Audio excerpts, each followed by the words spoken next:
अच्छा।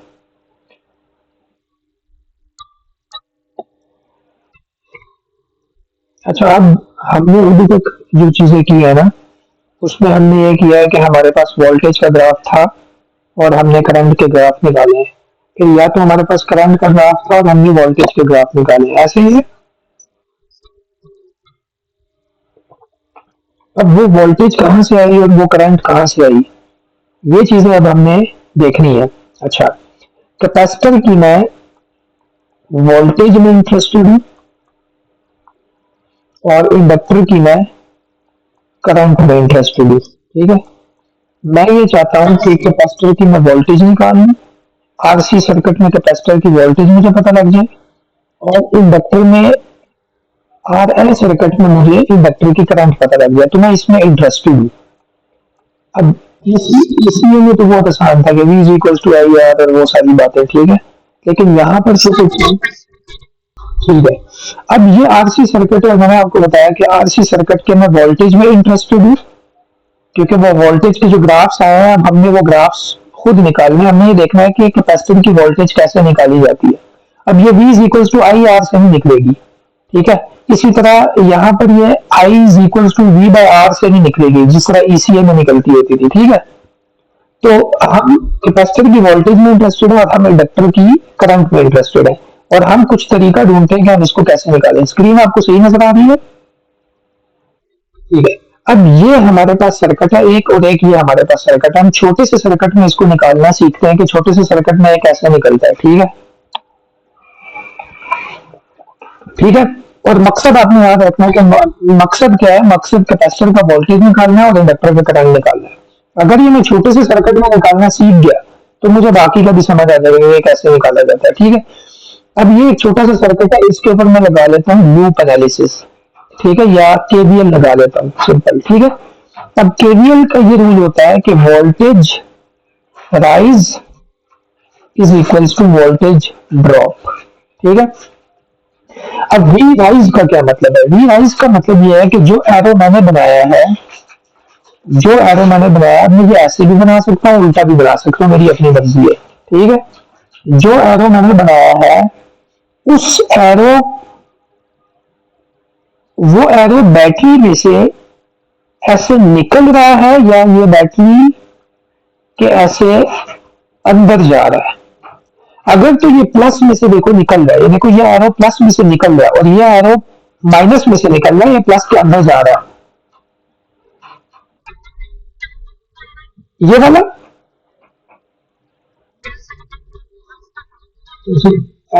आप इस सर्किट की बात कर रहे हैं?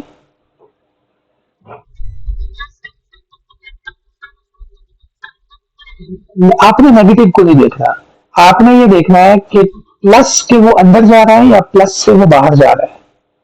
तो अब मैं ये बता रहा हूँ कि ये देखो, अगर ये इस तरह हुआ कि ये प्लस से निकल रहा है, माइनस के अंदर जा रहा है, माइनस को नहीं देखा, मैं प्लस की बात कर रही है, प्लस से अगर निकल रहा है, ये निकल प्लस में से रहा है ना, तो ये होगा राइज। और अगर ये प्लस के, ये देखिए प्लस के अंदर जा रहा है, अगर ये प्लस के अंदर जा रहा है तो ये ड्रॉप होगा, ठीक है।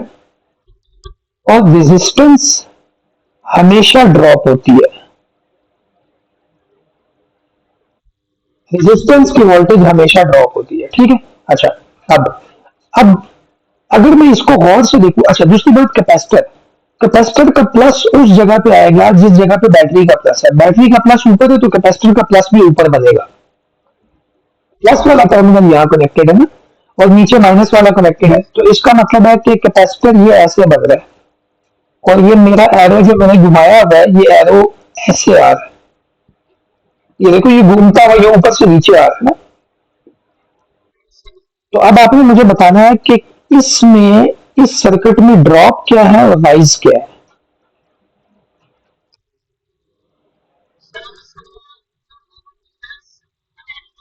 ठीक है।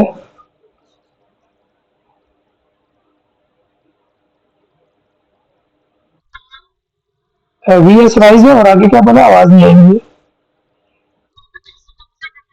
वो ड्रॉप है, वो इसलिए ड्रॉप है कि वो एरो प्लस के अंदर जा रहा है, तो राइज और रेजिस्टेंस हमेशा ड्रॉप होती है। तो राइज वाली साइड पर मैं वोल्टेज लिखूंगा किसकी, बैटरी की, और दूसरी साइड पे मैं वोल्टेजेस लिखूंगा रेजिस्टेंस की प्लस वीसी कैपेसिटेंस की। ठीक है, क्योंकि ये दोनों ड्रॉप है और राइज वीएस है। समझ आ गई? ठीक है। अब अगर ये आपको समझ आ गई है तो ये मैंने यही लिख दिया, और इस सर्किट में वी सी को हम किस नाम से बुला रहे हैं, हम इसको वी के नाम से बुला रहे हैं, तो मैं इसको वी से भी रिप्लेस कर सकता हूँ। ठीक है, वी आर प्लस वी, मैं इसको ऐसे लिख सकता हूँ क्योंकि इसको हमने वी का नाम दिया हुआ है। ठीक है, सही है? अच्छा, अब आप मुझे बताएंगी कि अब ये वी एस तो सोर्स वोल्टेज होगी, 10 वोल्ट होगा तो 10 आ जाएगा। ठीक है, ये वी आर रेजिस्टेंस की वोल्टेज है, और रेजिस्टेंस की वोल्टेज का मतलब है कि ये सिंपल केसीएल, अगर केसीएल में इसके ऊपर लगाऊं तो ये क्या बनता है, V is equal to I R, क्योंकि ये रेजिस्टर है ना, कैपेसिटर थोड़ी है, तो इसकी जगह मैं आई आर लिख सकता हूं। और कैपेसिटर की मुझे वोल्टेज नहीं पता होती, कैपेसिटर का मुझे क्या पता होता है, I is equal to C DV by D T. Capacitor के रूल के मुताबिक मुझे आई का फार्मूला पता है, उसकी जगह मैं सी डीवी बाई डी टी लिख सकता हूँ। लेकिन v की जगह मैं इंटीग्रल और वो वाली चीजें लिख सकता हूँ, तो इसलिए उसमें अभी मुझे जाने की जरूरत नहीं है, इसको हम एज इट इज v ही छोड़ देते हैं। तो V S is equal to I R plus V, जैसे ये मैंने लिखा है, V S is equal to I R plus V. यहां तक समझ आ गई? ठीक है।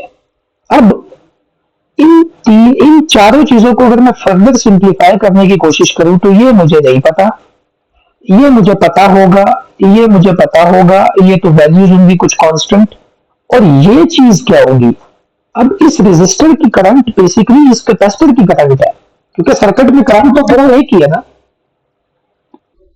तो ये बन जाएगा V S is equal to capacitor की करंट क्या होती है, C DV by D T R plus V.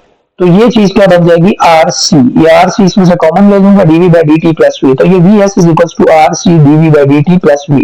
इससे ज्यादा फर्दर मैं इसको सिंप्लीफाई नहीं कर सकता, यहां तक मैं अभी पहुंच गया। यहां तक समझ आ गई? अच्छा, ये वाला काम मैं क्यों कर रहा हूँ, ये इक्वेशन में यहाँ तक क्यों पहुंचा हूँ, अब आप मुझे अपना मकसद बता सकते हैं कि हमने स्टार्ट क्या किया था, हम क्यों कर रहे हैं ये काम?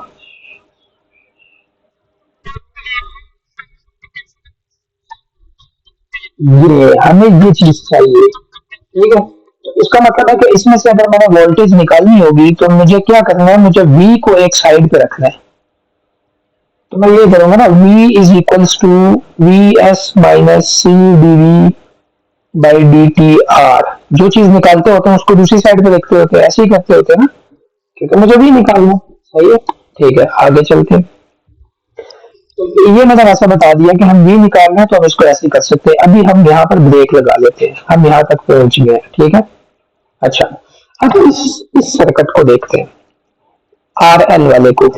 अब आर एल वाले को जब मैं देखता हूं तो ये चूंकि इंडक्टर का है और इंडक्टर की मैं करंट में इंटरेस्टेड होता हूं, तो मैं यहाँ केसीएल लगा रहा हूँ, और एरोज मैंने मर्जी से लगा लिया हुआ है, और जब केसीएल लगाऊंगा तो current going in is equals to current going out.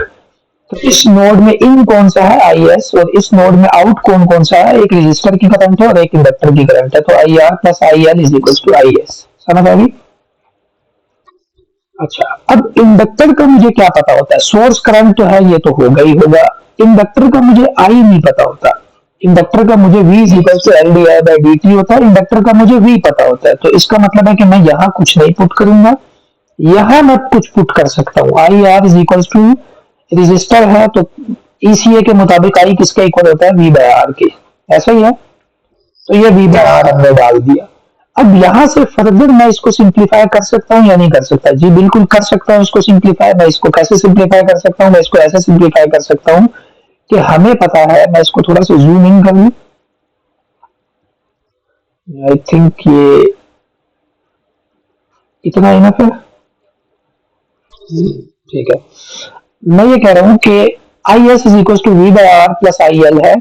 अब इन सब चीजों में मुझे ये तो नहीं पता कि इंडक्टर का मुझे आई नहीं पता होता, मुझे वी पता होता है। ठीक है, ये भी मुझे पता है, ये आर और आई एस तो कांस्टेंट है। ये भी मुझे कैसे पता है, ये भी मुझे ऐसे पता है कि ये दोनों लगे हुए हैं पैरेलल में, रेजिस्टर और इंडक्टर पैरेलल में लगे हुए हैं। तो इसका मतलब है कि इन दोनों की वोल्टेज सेम होगी, जो इंडक्टर की होगी वही इसकी होगी, तो इसका मतलब है कि रेजिस्टर की वोल्टेज डिपेंड करेगी इंडक्टर की वोल्टेज पर, इंडक्टर की वोल्टेज मुझे पता है v is equal to L D I by D T है, तो मैं इस v को रिप्लेस कर दूंगा L D I by D T से, divided by one over R आ गया, प्लस आई एल आ गया, ऐसे ही है। और आई एल को हमने आई का नाम दिया हुआ, तो इसको हमने रिप्लेस करके आई लिख दिया, ठीक है। तो ये इक्वेशन में से भी जब मैं कांस्टेंट निकालता हूं तो ये इक्वेशन क्या बन जाती है, I S is equal to L by R D I by D T plus I, ऐसा ही है। और इस इक्वेशन में से मैं क्या चीज निकालने में इंटरेस्टेड हूँ, बिल्कुल, तो इसमें मैं ये आई निकालना चाहता हूँ। तो जिस तरह मैंने बोला था कि इसको वी को एक तरफ रखेंगे तो इसमें हम आई को एक तरफ रख सकते हैं आई निकालने के लिए, ऐसा ही है ना। मतलब इस आई को मैं एक तरफ रखूंगा ऐसे, और I S minus L over are D I by D T, ऐसा ही है। अब दिखने में तो ये चीज कांस्टेंट है, ये चीज कांस्टेंट है, कैपेसिटर कांस्टेंट है, तो ये तो वी बड़ा आसानी से निकल आएगा, लेकिन सबसे बड़ा जो फसाद की जड़ है वो ये D V by D T है। मैं ये बोल रहा हूं कि मैंने वोल्टेज निकालनी है, जो चीज मुझे निकालनी है वो चीज फाइंड करने के लिए मुझे उसका डेरिवेटिव चाहिए। मतलब आप डेरिवेटिव तभी निकाल सकोगे ना कि जब आपको v पता हो।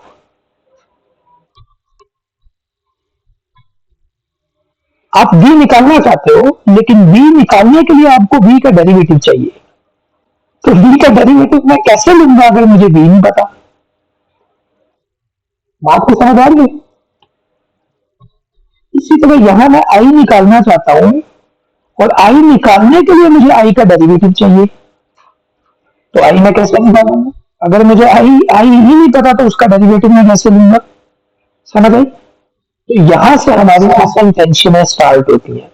अब एक और चीज ये है कि अगर मैं इन दोनों इक्वेशंस को यहाँ पर दोबारा नीचे लिखूं, ये जो दोनों इक्वेशंस मैंने यहाँ निकाली है, ये मैंने 1 और 2 यहाँ बनाई है, अगर इन दोनों को आप थोड़ा सा कंपेयर करें तो आपको इसमें कोई सिमिलैरिटी नजर आ रही है दोनों में।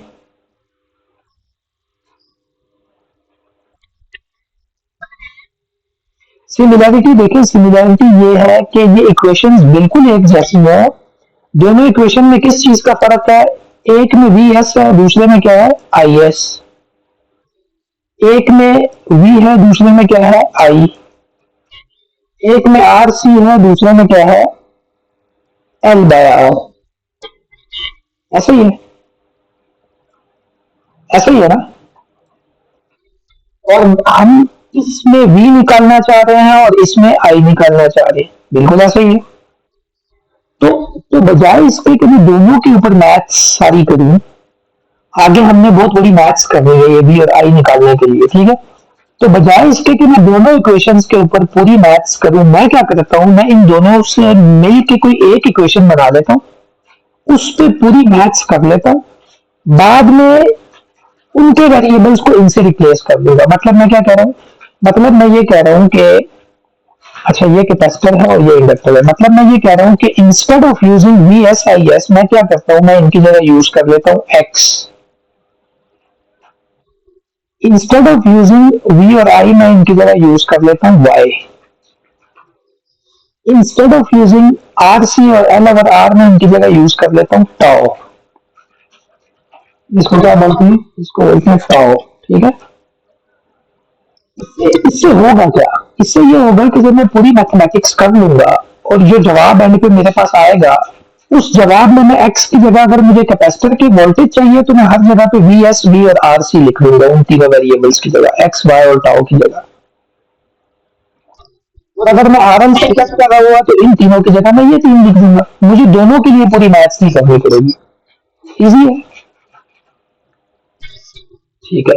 तो मैंने यही किया, मैंने ये वी एस आई एस की जगह क्या लिख दिया एक्स ऑफ टी, मैंने आर सी एल और आर की जगह क्या लिख दिया टाउ, मैंने D by D T D I by D T की जगह क्या लिख दिया D Y by D T. क्यों, वी और आई की जगह मैंने क्या लिखा वाई, वी और आई की जगह मैंने क्या लिखा वाई, और वी और आई की जगह मैंने क्या लिख दिया वाई ऑफ टी। तो मैं अब ये कह रहा हूँ कि अब से मैं इस इक्वेशन को सॉल्व करूंगा, जब जवाब मेरे पास निकल आएंगे, जब मुझे आरसी सर्किट करना होगा तो मैं एक्स को की जगह वी एस डाल दूंगा, वाई की जगह वी डाल दूंगा, टाउ की जगह आरसी डाल दूंगा, खत्म। ठीक है। अच्छा, अब इस इक्वेशन में से मैं क्या चीज निकालने में इंटरेस्टेड हूँ?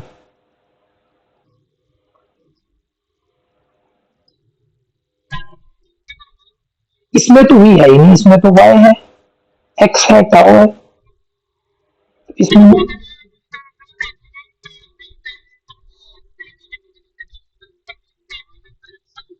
वो ठीक है, वही मतलब होगा, वही मतलब होगा। कहने का मतलब है कि अब मैं वो दो तो नहीं सॉल्व कर रहा ना, अब तो मैं ये सॉल्व कर रहा हूँ। इसमें मैं क्या निकालूंगा, क्या निकालना चाहता हूँ मैं? उनमें मैं क्या निकालना चाह रहा था, देखो, इसमें मैं क्या निकालना चाह रहा था? V V V. इसमें मैं क्या निकालना चाह रहा था? इसमें मैं क्या निकालना चाहूंगा?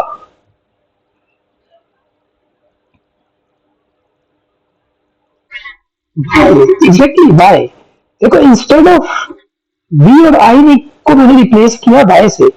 तो अगर मैं इसमें वी निकालना चाह रहा था, इसमें आई निकालना चाहता था, तो इसमें मैं वाई निकाल लेता हूँ। अगर मैंने वाई निकाल लिया तो मेरा वी भी निकल आएगा, आई भी निकल आएगा। मुझे सिर्फ रिप्लेस करना होगा। कैपेसिटर के केस में वाई की जगह वी डाल दूंगा, एक्स की जगह वी एस, तो समझ गई। तो ये याद रखना है कि आगे कहीं पर भी ये वेरिएबल यूज हो तो आपको याद हो कि ये वाई मैंने किसकी जगह डाला था, या वाई मैंने वी और आई की जगह डाला था। इसीलिए मैं वाई निकालने की कोशिश कर रहा हूँ। ठीक है। तो जिस तरह मैंने वो वी को एक साइड पे रखा था और आई को एक साइड पे रखा था, तो मैं यहाँ किसको एक साइड पे रखूंगा? वाई को, क्योंकि मैं वाई निकालना चाह रहा हूँ। तो ये क्या बन गया? Y of T is equal to X of T minus tau D Y by D T. समझ आ गई? यहाँ तक हम पहुंच गए। और निकालना मैं क्या चाहता हूँ? Y of T. जिस टाइम मैं वाई ऑफ टी निकाल लूंगा तो मुझे समझ आ जाएगी कि वाई ऑफ टी नहीं मैंने निकाला, एक्चुअल में मैंने वी ऑफ टी भी निकाल लिया, आई ऑफ टी भी निकाल लिया। ठीक है। ओके, आगे चलते हैं। अब इस इक्वेशन का मैंने आपको प्रॉब्लम बता दिया था कि इस इक्वेशन में प्रॉब्लम क्या है, कि मैं जिस तरह मैंने यहां बोला था कि मैं आई कैसे निकालूं, कि अगर आई को निकालने के लिए उसका डेरिवेटिव चाहिए, तो यहां पर भी सेम बात फॉलो करेगी कि मैं वाई कैसे निकालूं, कि अगर वाई को निकालने के लिए वाई का डेरिवेटिव चाहिए। तो ये मैं नहीं कर सकता, अभी के लिए मैं ये नहीं कर सकता, इसको मैं सॉल्व नहीं कर सकता। तो इसको सॉल्व करने का हम कोई तरीका ढूंढते हैं, क्योंकि मुझे तो वाई चाहिए। अगर वाई ही नहीं निकलेगा तो मैं कैसे फिर वी और आई निकालूंगा? ठीक है। मेरा तो मकसद ही वी और आई निकालना है, और अगर मैं वाई नहीं निकाल पा रहा, ये मुश्किल हो रही है मुझे, तो मुझे कोई ना कोई तरीका इसका ढूंढना है। तो एक तरीका इसका ये है कि मेथड वन में आप ये करोगे कि आप कहोगे चलो इसको सॉल्व करने का एक तरीका ये है कि आप क्या करो, आप सोर्स फ्री कर दो इसको, सोर्स फ्री रिस्पॉन्स या नेचुरल रिस्पॉन्स। अब सोर्स फ्री की मैं बात समझाता हूँ। मतलब आप ये करो कि आप इस एक्स एक्स क्या चीज थी, दोबारा बैक टू यहां आ जाओ। एक्स क्या चीज है? वी एस है या आई एस है? विच मीन्स इनपुट है। बैटरी है या करंट सोर्स है, वोल्टेज सोर्स है या करंट सोर्स है। तो आप करंट को ही जीरो कर दो। आप क्या करो? आप इनपुट को ही जीरो कर दो, करंट और वोल्टेज को ही जीरो कर दो। मतलब सोर्स ही नहीं है। मतलब ऐसा कि पानी पानी की टैंकी पड़ी हुई है और उसको मोटर नहीं लगी हुई, कोई उसको इनटेक नहीं आ रहा, पानी आपने बंद मोटर बंद कर दी है। ठीक है। तो मोटर बंद कर दिए तो इसका मतलब यह है कि अब ये सोर्स फ्री रिस्पॉन्स होगा। सोर्स फ्री रिस्पॉन्स का मतलब है कि बगैर मोटर के उसके अंदर कितना पानी है या क्या चीज है, हम अभी उसको देख लेते हैं। बाद में हम देखेंगे कि हम इनपुट दे जब मोटर चलाएंगे तो उसके बाद क्या होता है वो हम बाद में देख लेंगे। अभी हम ये देख लेते हैं कि बगैर कुछ किए क्या है। ठीक है। इनिशियल कंडीशन जो होता है, मतलब सोर्स ही आपने बीच में से निकाल दिया। ठीक है। तो जब सोर्स निकाल दिया तो उस रिस्पॉन्स को सोर्स फ्री रिस्पॉन्स बोलेंगे या नेचुरल। नेचुरल का मतलब कुदरती तौर पे, मतलब उसमें आपने कुछ नहीं किया, कुदरती तौर पे उस सर्किट में क्या हो रहा है। ठीक है। अच्छा, अब जब एक्स ऑफ टी मैंने जीरो किया तो ये इक्वेशन क्या बन जाएगी? ये वाई ऑफ टी प्लस ये वाला चीज क्या हो जाएगा, ये दूसरी साइड पे जाएगा, plus tau D Y by D T हो जाएगा, एक्स ऑफ टी आपने ऑलरेडी जीरो कर दिया, ये चीज बन जाएगी। ऐसा ही है। ओके, अब इसमें से भी मैं क्या निकालना चाहता हूँ, वही वाई निकालना चाहता हूँ, जाहिर सी बात है, मैं तो वाई निकालूंगा ना। मेरा मकसद मकसद को आपने नहीं भूलना, मकसद क्या है, वाई निकालना, इसको आपने नहीं भूलना। अच्छा, तो जिसको निकालना होता है उसको एक साइड रखेंगे तो Y of T is equals to minus tau D Y by D T आ जाएगा। ऐसा ही है। अब अब बात अभी भी वही वैलिड है कि मैं v कैसे निकालूं, कि अगर मुझे उसका, मैं y कैसे निकालूं अगर मुझे उसका डेरिवेटिव चाहिए, ठीक है। लेकिन ये x को जीरो करने से मुझे थोड़ा सा फायदा हो गया।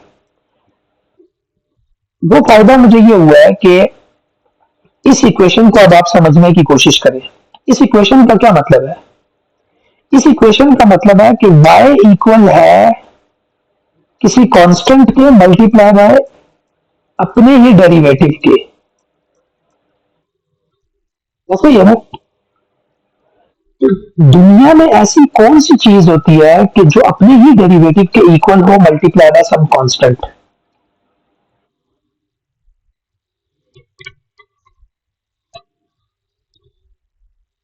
अब दुनिया में जब आप सारे मैथ्स के फंक्शंस को चेक करो ना, तो आपको पता लगेगा कि मैथ्स में एक चीज ऐसी होती है कि जिसका डेरिवेटिव वो खुद होता है। यस, अगर y is equals to E X हो तो इसका डेरिवेटिव क्या होगा, ई एक्स। इसका डेरिवेटिव यह खुद होगा। और अगर यहां कोई कांस्टेंट हुआ तो वो कांस्टेंट के डेरिवेटिव फिर ऊपर वाले का भी डेरिवेटिव होता है, पता है ना ये बात। जैसे y is equals to E power to X हुआ तो इसका डेरिवेटिव क्या होगा, टू ई एक्स। ऐसा ही है ना। तो तो इससे मुझे एक बात समझ आती है कि मुझे इससे जहन में ये बात क्लिक होती है कि ये y जो चीज है ना, ये मेरे ख्याल से एक्सपोनेंशियल है। ये एक्सपोनेंशियल इसलिए है कि ये अपने डेरिवेटिव के इक्वल है मल्टीप्लाई बाय सम कांस्टेंट। तो इस टाउ कांस्टेंट है, tau is a constant. Constant कैसे है, टाउ किसके इक्वल था, आर सी के। रेजिस्टेंस मुझे मार्केट से मिलेगा, कैपेसिटर मुझे मार्केट से मिलेगा, मुझे इनकी वैल्यूज पता होंगी।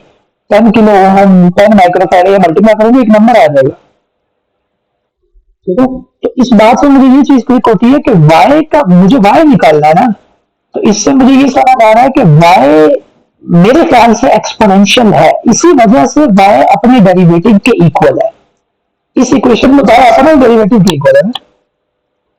y अपना डेरिवेटिव, इसका मतलब है कि y एक्सपोनेंशियल है। तो इसकी वजह से मैं ये अजम्पशन ले रहा हूं कि मेरे ख्याल से y किसके इक्वल है, ये कोई constant e power S T इसके इक्वल है। ये हमने एक अजम्पशन लिया,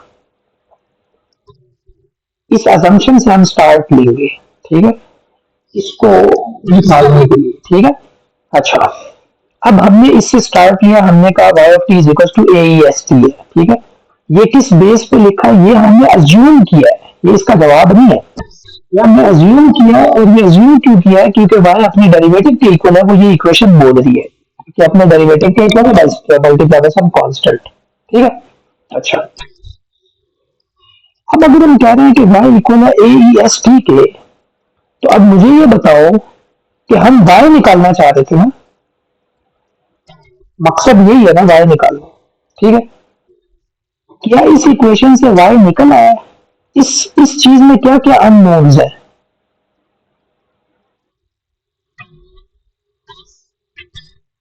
टी तो खैर वो तो बेस्ड ऑन टाइम है ना, मैं 1 सेकंड डालूंगा तो जवाब आ जाएगा 1 सेकंड पे पी वाई क्या है। मैं 5 डालूंगा तो टी को तो होना चाहिए, बीच में टी को नहीं खत्म होना चाहिए, क्योंकि वोल्टेज टाइम के मुताबिक चेंज होगी। तो एक ऐसा और क्या है, वाई को हमें निकालना है, वो तो हमने निकालना है, वो तो उस साइड पे। इस साइड पे मुझे क्या क्या निकालना है, एक मुझे एस का पता होना चाहिए, दूसरा ए पता होना चाहिए। अगर मुझे ए और एस दोनों पता लग गए तो फिर मैं मुझे ये वाई पता लग जाएगा। क्यों, मिसाल के तौर पे अगर मैं इसकी जगह आंसर डालूं 5 ई पावर 2 टी, तो मैंने एक रैंडम वैल्यूज डाली है एस और ए के अंदर, मिसाल के तौर पे तो ये y का जवाब आ गया। अब आप कहोगे कि टी भी तो अननोन है, तो टी को तो होना चाहिए अननोन, क्योंकि वोल्टेज टाइम के मुताबिक चेंज हो रही है। तो अगर मैं लिखूं कि यार दूसरे सेकंड पे वोल्टेज की क्या वैल्यू है, तो आप इसके अंदर 2 डाल दोगे। वाई ऑफ टी है ना, this is Y of T. और मैं कहूँ 5वें सेकंड पे क्या है, तो आप इसके अंदर 5 डाल दोगे। 10वें सेकंड पे क्या है, तो 10 डाल दोगे, तो जवाब आते जाएंगे। सही है, क्योंकि हर टाइम पे वोल्टेजेस चेंज हो रही है। ठीक है, तो मुझे इसमें से एक एस निकालना है और एक ए निकालना है। ठीक है, अब मैंने क्या किया, मैंने इसी वाई को जो मैंने अज्यूम किया ए ई एस टी को, इसको मैंने उठा के इस इक्वेशन में डाल दिया। Y of T is equal to minus tau divide by D T. तो ये क्या बन गया, ए ई एस टी, देखो ए ई एस टी, ये दूसरी साइड पे चला गया, प्लस हो गया, tau D by D T, Y की जगह क्या डाल दिया, A E S T. Done. अब ये ए कांस्टेंट था, तो ए को बाहर निकाल लिया, तो ये tau A D by D T E S T आ गया। और ई एस टी का डेरिवेटिव लिया, तो वो क्या बनता है, इसका डेरिवेटिव लूंगा तो ई एस टी ही आएगा, और साथ क्या आ जाएगा, एस। ठीक है, इसमें से इन दोनों में से A E S T common लिया, तो ये क्या बन गया, 1 plus tau S is equal to 0। ऐसा ही है। अब अब मैथमेटिक्स में जब भी इस तरह आ जाए, तो इसका क्या मतलब होता है कि या ये चीज इक्वल्स टू 0 है, या ये चीज इक्वल्स टू 0 है। ऐसा ही है। तो ये तो 0 नहीं हो सकता, ये 0 इसलिए नहीं हो सकता क्योंकि एक्सपोनेंशियल 0 होता है सिर्फ माइनस इंफिनिटी पे, ई पावर माइनस इंफिनिटी 0 होता है, इसके अलावा ये 0 नहीं हो सकता। टाइम तो माइनस इंफिनिटी नहीं हो सकता, टाइम तो कोई पॉजिटिव वैल्यू होगी, तो ये 0 नहीं हो सकता। तो अगर ये नहीं हो सकता, तो इसका मतलब है ये 0 है। तो अगर 1 प्लस टाउ एस 0 है, तो इसमें से एस क्या निकलेगा, S is equals to -1 by tau. तो हमें एस की वैल्यू निकल आई, तो इसके अंदर मैं एस की वैल्यू पुट करूंगा, तो ये क्या आएगा, A E power minus T by tau. तो अब आप कहोगे कि यार ठीक है, आपने एस की वैल्यू तो निकाल ली, लेकिन आपने एस की बजाय एक और चीज बीच में डाल दी, टाउ। तो जैसा मुझे एस नहीं पता था, वैसे ही मुझे टाउ भी नहीं पता, तो फायदा क्या हुआ। सवाल जहन में ये आना चाहिए आपके, लेकिन नहीं, हमें टाउ पता है।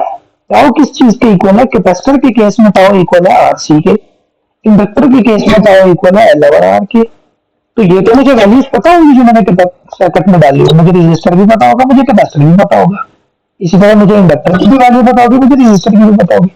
तो ये अननोन नहीं है, ये मुझे पता होगा। अब अननोन कितने रह गए, अब एक अननोन रह गया ए, टाउ तो मुझे पता होगा। ठीक है, ठीक है। तो अब ये वाला कांस्टेंट निकालने के लिए मैथ्स में हमेशा इनिशियल कंडीशन यूज की जाती है। इनिशियल कंडीशन का मतलब ये होता है कि आप शुरू में देखो क्या वोल्टेज है। जैसे जब आप ग्राफ निकाल रहे थे, तो आपको वी ऑफ 0 पता था, ऐसा ही है। और वी ऑफ 0 का क्या मतलब होता है, टी को 0 डाल दो, ऐसा ही है।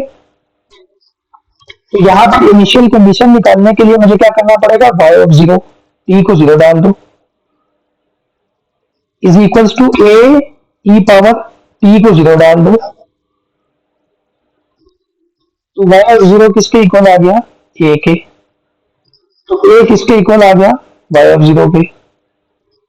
ये इक्वेशन क्या बन जाएगी, ये इक्वेशन बन जाएगी Y of T is equals to Y of 0 E power minus T by tau. ऐसा ही है, ऐसा ही है या नहीं है, ऐसा ऐसा ही है ना। तो अब आप कहोगे कि अभी भी हमें क्या फायदा हुआ, आपने ए की जगह वाई ऑफ 0 डाल दिया, ये भी तो हमें नहीं पता। लेकिन ये हमें पता होगा, क्या ग्राफ में आपको वाई वी ऑफ 0 नहीं था पता, पता था ना इनिशियल कंडीशन। हमें पता होगा कि टंकी में पहले कितना पानी है, हमें पता होगा। तो हमें इनिशियल कंडीशन भी पता होगी, हमें टाउ भी पता होगा, तो वाई ऑफ टी निकल आएगा। तो हमने कहां से स्टार्ट किया था, हमारा मकसद क्या था, क्या निकालना, वाई। क्या वाई निकल आया, निकल आया। इसका मतलब है कि अब अगर, और वाई निकलने का क्या मतलब है कि हमने क्या निकाल लिया, वाई। यस, तो अगर वाई हमने निकाल लिया और वाई का फॉर्मूला है Y 0 E power minus T by tau, तो y खुद तो कोई चीज नहीं है, ये तो हमने किसी और चीजों की जगह डाला था, तो ये असल में क्या निकल आया, v of t is equals to v of zero e power minus t by tau. और इसी तरह i of t is equals to I zero E power minus T by tau. और टाउ किसके इक्वल होगा, इस case में R C होगा, इस केस में एल ओवर आर होगा। डन, ऐसा ही है ना। तो अब अगर मुझे कोई बंदा, अच्छा, अब अगर मुझे कोई बंदा बोले कि आर सी सर्किट है, उसके अंदर वी एस जीरो है, मुझे बताओ कि इस कैपेसिटर की वोल्टेज क्या होगी, तो मैं सिंपल ये फार्मूला लगा लूंगा, उसने मुझे सारी चीजें दी हुई होंगी। ठीक है। अच्छा, अब इसी v ऑफ t को अगर मैं प्लॉट करना चाहूँ, या अब दोनों को करने के बजाय हम y को कर लेते हैं, इसी y ऑफ t को अगर मैं प्लॉट करना चाहूँ, तो मैंने कहा कि ये टाउ भी मुझे पता होगा, ये भी मुझे पता होगा। ठीक है। हम टाइम को चेंज करेंगे कि अच्छा मुझे बताओ 0 सेकंड पे y की वैल्यू क्या है, y मतलब b की वैल्यू क्या है।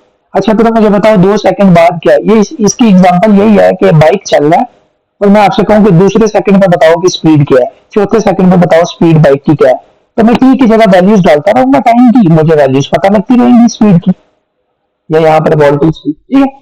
तो अब अगर मैं आपसे ये कहूँ कि मुझे बताओ कि टी जीरो पे अगर मैं प्लॉट करना चाह रहा हूँ वाई को, तो यहाँ टी होगा, यहाँ वाई होगा, ऐसा ही है।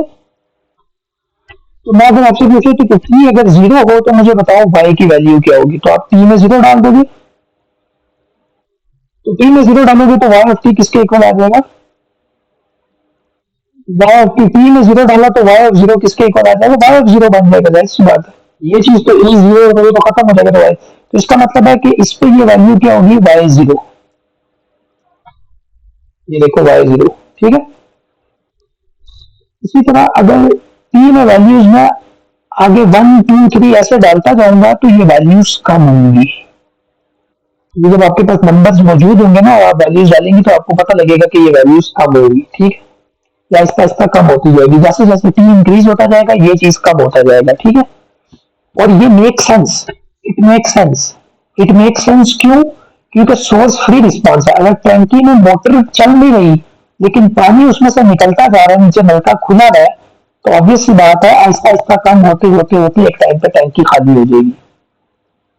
इसी तरह अगर कैपेसिटर चार्ज हुआ है और मैंने सोर्स फ्री किया है, मैंने कोई इनपुट में नहीं दे रहा, तो आहिस्ता आहिस्ता आहिस्ता आहिस्ता वो चार्ज उसमें से खत्म हो जाएगा। तो इसका प्लॉट ऐसा ही बनना चाहिए। ठीक है। ठीक है। अच्छा, अब दोबारा चलते हैं एक और चीज पे। इक्वेशन ये याद रखनी है, इक्वेशन क्या बन गई, Y T is equal to Y zero E power minus T by tau. ठीक है। अब मैं ये चेक करता हूँ कि ये वाई ऑफ टी खत्म कब होगा। ठीक है। लेट्स से इस टी को मैं क्या डाल दूं, टी को मैं डाल देता हूं टाउ, टी को क्या डाल देता हूं, टाउ। तो अगर टी को टाउ डालूंगा तो टाउ टाउ कैंसिल हो जाएगा, वन हो जाएगा। तो टी को मैंने टाउ डाल दिया तो वाई ऑफ टाउ क्या बन जाएगा, वाई ऑफ टी की जगह टाउ डाले ना, तो हर टी की जगह टाउ डालना है, तो ये बन जाएगा Y zero E power minus one. ऐसा ही है। ठीक है। अब जब मैं कैलकुलेटर पे ई पावर माइनस वन चेक करूंगा ना, तो कैलकुलेटर पे ये मुझे दे देगा 0.37 वाई ऑफ जीरो।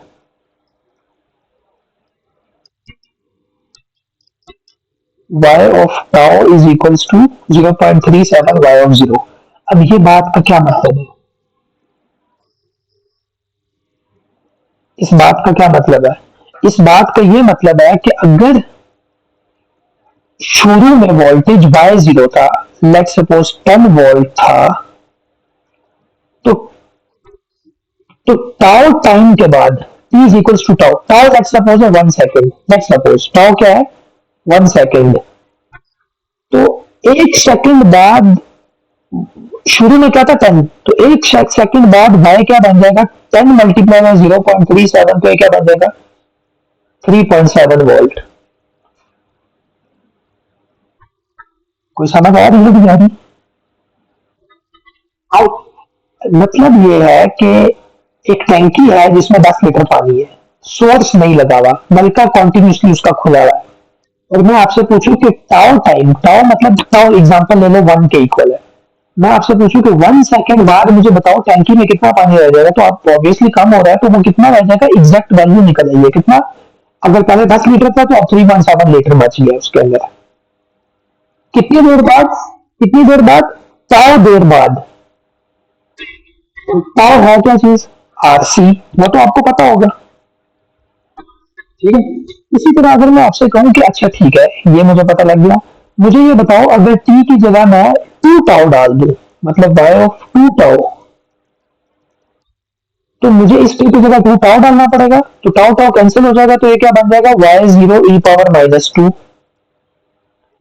तो कैलकुलेटर पे जब मैं ये चेक करूंगा तो ये क्या बन जाएगा, ये मेरे पास बन जाएगा y0 = 0.14।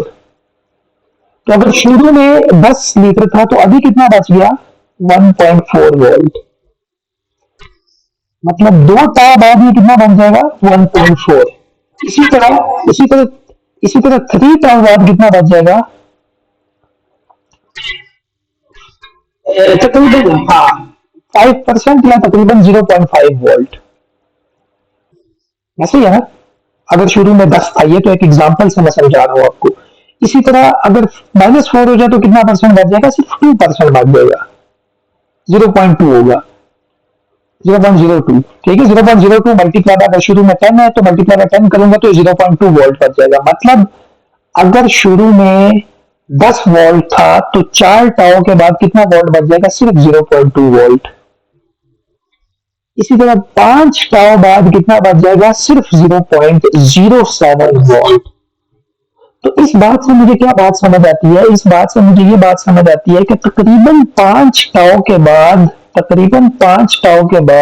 टैंकी खाली हो जाएगी, ऐसे। अगर सोर्स नहीं लगा हुआ तो तकरीबन 5 टाओ बाद टैंकी खाली हो जाएगी, ऐसे ही है। और टाओ मुझे पता होगा, टाओ तो मुझे पता होगा, तो इसका मतलब है कि ये जो ग्राफ मैंने बनाया था, इस ग्राफ को मैं ये लिख सकता हूं कि तकरीबन 5 टाओ बाद ये बिल्कुल खाली तो नहीं होगी, लेकिन तकरीबन खाली होगी, 0.007 अब इतना कम रह गया तो तकरीबन खाली हो गई है। तो इसी ग्राफ में मैं ये भी लिख सकता हूँ कि 1 टाओ के बाद ये कितना परसेंट बीच में से खत्म हो गया था, ये तकरीबन सिर्फ 37% रह गया था, मतलब 63% पे कम हो गया था, मतलब ये y0 0.37 बच गया था। और 2 टाओ बाद ये तकरीबन 14% बच गया था, 3 टाओ बाद ये तकरीबन 5% बच गया था, 4 टाओ बाद ये तकरीबन 2% बच गया था, करते करते इसमें कितना बच गया, डन। तो हमें y ऑफ t निकालना आ गया, हमें y ऑफ t को प्लॉट करना आ गया, ऐसे ही, ठीक है, आगे चलते हैं। अच्छा, अगर मैं आपसे सवाल ये पूछ लूं कि मुझे ये बताओ कि 50% चार्ज कब रह जाएगा, मतलब अभी आपको पता है कि 37% कितनी देर बाद है, टाओ बाद। 14% कितनी देर बाद है, 2 टाओ बाद। 5% कितनी देर बाद है, 3 टाओ बाद। तो अगर मैं आपसे सवाल पूछ दूं कि 50% चार्ज कब रहेगा, कितनी देर बाद, मतलब टाइम में आपसे पूछ लूं कितनी देर बाद 50% रहता होगा, तो वो तो आप इससे मुझे नहीं बता सकते ना। हाँ, तो आपको टी निकालना है, तो उसका ये फार्मूला है, ठीक है। T of epsilon is equals to minus tau L N epsilon. मैंने आपसे क्या पूछा कि 50% कितनी, तो आप टी की जगह क्या डालोगे, 0.5 इस एप्सिलॉन की जगह, और ये क्या होगा, माइनस टाउ एल एन 0.5, ठीक है। टाउ आपको पता होगा, टाउ आपको पता होगा, कैपेसिटर के केस में आरसी, इंडक्टर के केस में एल ओवर आर। अब ये एक एग्जांपल है बुक की 7.7, कहता है हमें टाइम बताओ फॉर नेचुरल रिस्पॉन्स, ये बात जरूरी है, ये सिर्फ नेचुरल रिस्पॉन्स हम अभी पढ़ रहे हैं जिसमें एक्स 0 था, याद है ना। तो कहते हैं टाइम बताओ जिसमें नेचुरल रिस्पॉन्स कितना बच जाए, 50% बच जाए। तो इसका मतलब है मैंने ये फार्मूला लगाना है और इस फार्मूले में इसको 0.5 रखना है, ऐसे ही है। तो इसका मतलब है इसको जब मैं सॉल्व करूंगा तो जवाब क्या आ गया, टाइम 0.5 0.69 टाउ 0.69 टाउ के बाद कितना चार्ज बच जाएगा 50%। मतलब अगर शुरू में 10 वोल्ट था तो कितना बच जाएगा 5 वोल्ट। ऐसा ऐसा ही है। तो अब अगर आप ऊपर आके चेक करो तो क्या ये सेंस नहीं बनाता, ये बात सच बोल रहा है ना। क्योंकि एक साल बाद 37% रहता है 37%। तो 50% एक से भी कम पे होगा। तो वो एक से कम कितना है 0.69 टाउ। इसी तरह अगर आपसे पूछ लिया जाए कि 1% कितनी देर बाद बच जाएगा तो आप कहोगे कोई मसला ही नहीं है, इसके अंदर 0.01 डाल दो, एप्सिलॉन की जगह 0.01 डाल दो, एल की जगह 0.01 डाल दो, कितनी देर बाद 1% बच गया 4.6 टाउ के बाद। और ये भी सेंस बनाता है, क्यों? क्योंकि 0.7% कितनी देर बाद बन रहा है 5 टाउ के बाद। तो 1% इससे थोड़ा सा पहले कहीं बन रहा होगा, तो बिल्कुल इससे थोड़ा सा पहले 4.6 टाउ पे बन रहा है। और इसी तरह 0.1% 6.9 टाउ पे बन रहा है। ठीक है, समझ आ गई? तो ये चीज कैंसिल है, ये हम नहीं करेंगे, इसको आप रहने दो या आप आगे पढ़ोगे। ठीक है, अब ये एक एग्जांपल है, बुक की एक्सरसाइज है। ठीक है, हमें एक सर्किट दिया हुआ है, ये सर्किट हम कर चुके हैं ऑलरेडी, और इसको हमने सिर्फ ये हमें एक ही तरीके से सॉल्व करने आता है, और वो तरीका है कि अगर इसको जीरो कर दिया जाए, इसके अलावा हमें ये भी सॉल्व करना नहीं आता। ऐसे ही है ना। मैं इंडक्टर की करंट बता सकता हूँ अगर ये चीज को जीरो कर दो, इसके अलावा मैं अभी नहीं बता सकता, अभी मैंने नहीं सिखाया आपको ये। सही है। तो तो सवाल में क्लियरली गिवन डाटा क्या दिया हुआ है, I S is equal to zero. I S क्या है, फोर्सिंग फंक्शन इसको बोलते हैं, ये जीरो किया हुआ है। तो इसका मतलब है कि मैं कर सकता हूँ, अब सॉल्व कर सकता हूँ ना। मैं कर इस तरह सकता हूँ, तो मुझे पता है इसका फार्मूला क्या है, I T is equal to I zero E power minus T by time, ये इसके नेचुरल रिस्पॉन्स का फार्मूला है। ये मुझे कैसे पता चला? ये मुझे ऐसे पता चला कि मैंने सॉल्व बाय के लिए किया था और वो मैंने ये किया था, और मुझे पता है इसमें टाउ किसके इक्वल होगा, इंडक्टर है, तो इसमें टाउ इक्वल होगा एल ओवर आर के। ठीक है। अच्छा, मीटिंग बीच में किसी टाइम पे बंद हो सकती है, अगर 40-50 मिनट या घंटा पूरा हो जाए तो मैं दोबारा आपको लिंक भेजूंगा। ठीक है, जब आपकी बस हो जाए तो मुझे बता दीजिएगा, मैं वहां रुक जाऊंगा। ठीक है, उससे आगे का फिर हम करेंगे जब भी करना होगा, जब भी आपकी बुकिंग के बस हो सकती है। ठीक है, जब आपकी बस हो जाए तो आपने मुझे बता देना, मैं वहां रुक जाऊंगा। ठीक है। अब आपको आई एस रेजिस्टेंस की वैल्यू गिवन है, रेजिस्टेंस वो कहता है कि 100 ओम है, और आपको ये चीज गिवन है। अब ये चीज क्या है, इसको आपने समझना है, ये चीज क्या है।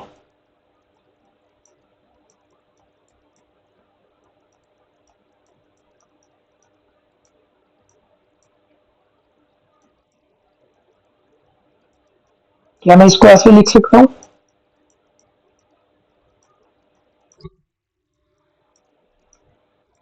इस बात का क्या मतलब है?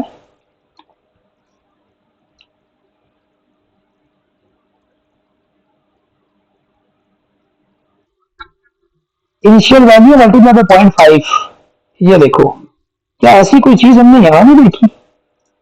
क्या ऐसी कोई चीज हमने यहां नहीं देखी? तो इसका मतलब ये है कि वो ये कह रहा है कि 50% चार्ज 50 मिली एम्पियर है। मतलब शुरू में क्या था, शुरू में होगा आई जीरो इज इक्वल टू, ये इधर चला जाएगा 50 मिली एम्प्स डिवाइडेड बाय 0.5। तो शुरू में करंट कितना था इंडक्टर में, शुरू में करंट था 100 मिली एम्प्स। ऐसा ही है, ऐसा ही। इस ये क्या चीज है, आई के अंदर ये जो चीज है, ये क्या चीज है?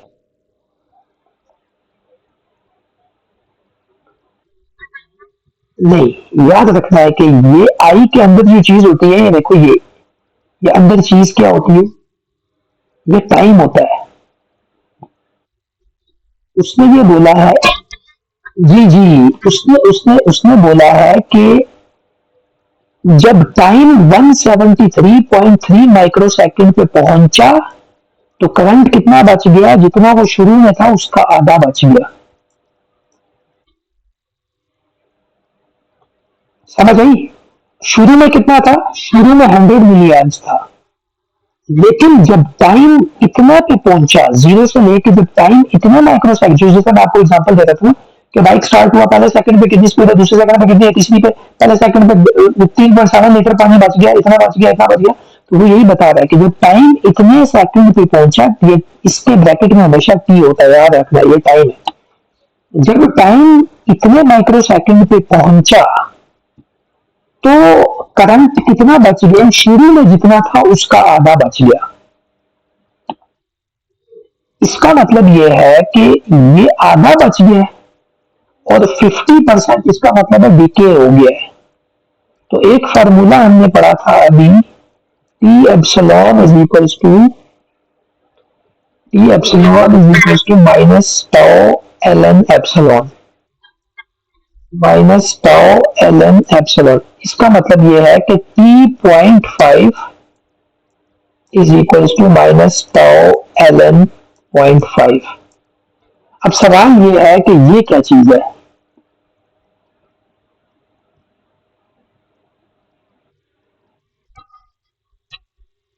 सोचिए ये क्या चीज है।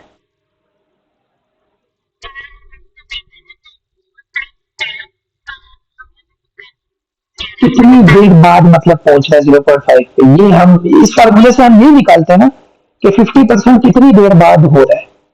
तो क्या ये इंफॉर्मेशन आपको ऑलरेडी गिवन नहीं है? 0.5 कितनी देर बाद पहुंच रहा है? यस, आपको टाइम ऑलरेडी उसने दे दिया हुआ है, इसका मतलब आपको ये चीज उसने ऑलरेडी दे दी हुई है। उसने कहा कि 0.5 पे इतनी देर बाद पहुंच रहा है, तो यही चीज तो हमें ऑलरेडी पता है कि 50% इतनी देर पहुंचता है। अब टाउ की जगह आप डाल दो एल ओवर आर और ये हो जाएगा एल एन 0.5। आर आपको पता है, उसने दिया हुआ आपको ऑलरेडी आर। अच्छा, ये मैंने दो मेथड से क्वेश्चन सॉल्व किया है, ठीक है। ये दूसरा वाला मेथड मैं भी यहाँ करवा रहा हूँ, ये आपको सेकंड वाला मेथड। ये देखो ये रहा, T.5 is equal to this, T of 0.5 हमें ऑलरेडी उसने दिया हुआ है कि इतनी देर बाद 50% पे पहुंचा है। तो T.5 ये है, इस वैल्यू को यहाँ डाला, माइनस एल ओवर आर इतना किया, आर उसने सवाल में दिया, मैं इसको सॉल्व किया, हमारे पास एल आ गया। एल उसने मान रहा था कि इसका एल क्या होगा, इंडक्टर। समझ आई? समझ आई या नहीं आई? ये देखो पहले पार्ट में क्या है, फाइंड एल, तो एल हमने निकाल लिया, ठीक है। इसी तरह अगर इस क्वेश्चन में उसने सिर्फ कहा था कि आप आई टी निकालो और उसने आर एल दिया हुआ होता तो फिर वो भी आप सॉल्व कर सकते थे। मतलब अगर वो आपको कहता ना कि आई जीरो की वैल्यू है 200 मिली एम्प्स, आर की वैल्यू है 100 ओहम, एल की वैल्यू है 25 मिली हेनरी, तो मुझे बताओ आई ऑफ टी क्या होगा। ऐसे ही है ना। तो आप कहते ठीक है, कोई मसला ही नहीं, इसके अंदर आई जीरो डालते हैं, इसके अंदर टाउ की जगह आर सी डालते हैं, सॉल्व हो जाता। तो कहता है 100 e⁻⁻t बाय टाउ, टाउ की वैल्यू डालते, फिर मैं कहता इसको प्लॉट भी करो, तो आप इसको प्लॉट भी कर देते हो, बताइए किसकी कॉल है। एक मिनट एक मिनट, फहद अवान।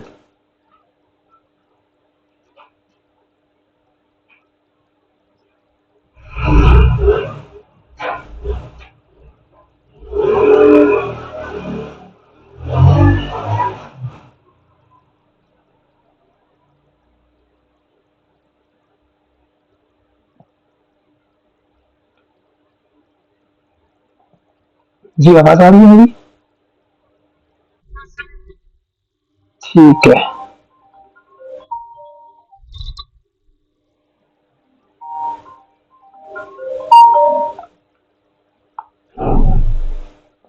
अच्छा, आगे चलते हैं। यहाँ तक हो गया, ये एग्जांपल आपको समझ आ गया। अब आगे कहता है energy initially stored in an inductance. तो एनर्जी का सबसे पहले फार्मूला लिखते हैं, फिर देखते हैं हमें क्या क्या चीजें पता है। एनर्जी का फार्मूला मैंने बताया था, इंडक्टर की एनर्जी होती है हाफ एल आई स्क्वायर, कैपेसिटेंस की इंडक्टर एनर्जी होती है हाफ सी वी स्क्वायर। पता है ना, ये हमने पीछे पढ़ा था। तो इंडक्टर की होती है half L I of T का स्क्वायर। अब आपसे पूछ रहा है एनर्जी इनिशियली स्टोर्ड, इनिशियल का क्या मतलब है, टाइम जीरो है। इनिशियल कंडीशन में जैसा टाइम जीरो होता है, तो एनर्जी भी इनिशियली में टाइम जीरो है। तो ये क्या हो गया, P of zero half L I of, हर जगह पे जहां टाइम आ रहा है उसको जीरो कर दिया, ऐसे ही है। अब आई ऑफ जीरो मैंने ऑलरेडी निकाल लिया है, 100 मिली एम्पियर, ठीक है। I of zero I of zero क्या है? 100 मिली एम्पेयर, क्योंकि अगर 50% डिके के बाद 50 मिली एम्पेयर है तो शुरू में क्या होगा? 100 मिली एम्पेयर।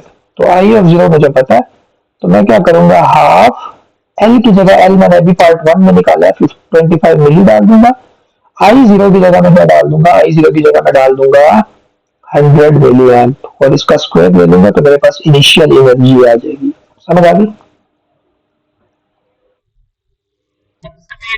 आ गई है ना? ये देखो, ये इसी तरह सॉल्व किया हुआ है।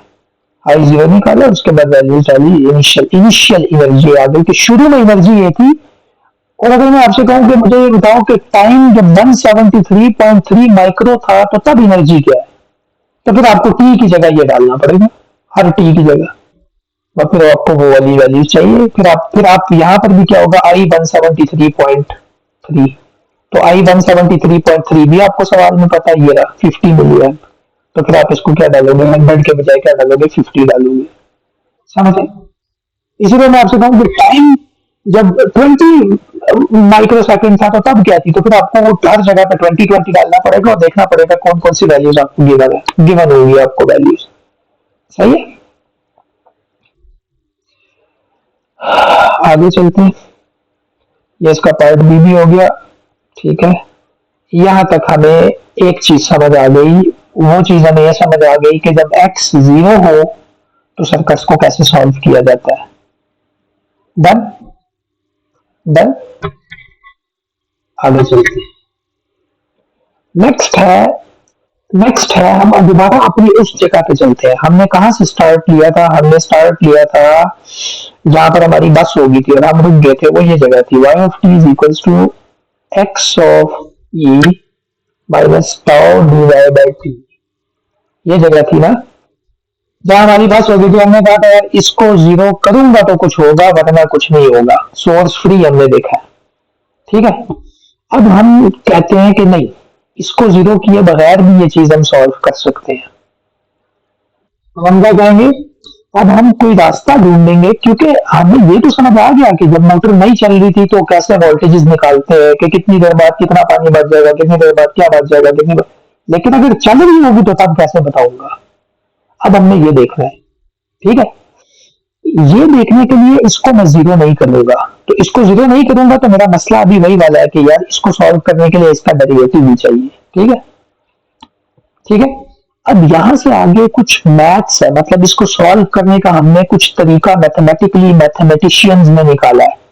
इसमें से मकसद क्या है? मकसद मकसद याद है ना? मकसद ये किया है कि वाई निकालना, वाई ऑफ टी।